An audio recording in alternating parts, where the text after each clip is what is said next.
Les attentes des populations sont grandes et nous leur avons promis une rupture, c'est-à-dire une transformation systémique, en profondeur, assumée.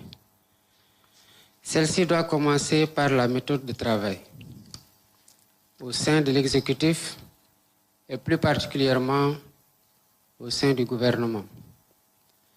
J'attends donc de ce séminaire gouvernemental qu'il vous permette de disposer des connaissances fondamentales et des principaux outils, leviers et normes devant permettre de piloter, de diriger, de conduire, de gérer, en un mot, de manager avec efficacité et efficience les départements ministériels qui vous ont été confiés.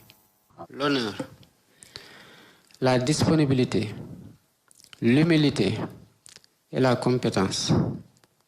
Pour le premier pilier, l'honneur, c'est celui d'avoir été choisi parmi de nombreuses Sénégalaises et Sénégalais, d'ici et de la diaspora, tout aussi compétents et tout aussi méritant pour mener à bien une mission précise qui est délimitée et pour l'exercice de laquelle des attributions vous ont été confiées par décret. Vous devez donc exercer la plénitude de vos attributions pour garantir le succès de votre mission. L'autre pilier essentiel, c'est la disponibilité. C'est celle dont vous devez faire preuve à l'endroit de vos collaborateurs pour un bon partage d'informations et pour une bonne compréhension par eux de vos attentes. C'est aussi celle que vous devez aux usagers de la part de services publics qui vous est confié. Vous devez l'assumer à du dévouement.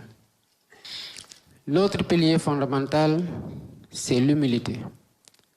L'humilité, c'est cet état d'esprit dont vous ne devez jamais vous départir et qui doit vous conduire à cultiver la réserve et la discrétion de façon permanente, mais aussi vous amener à entretenir l'esprit d'équipe et de solidarité au sein du gouvernement sous la direction du Premier ministre. Le quatrième et le dernier pilier, c'est la compétence.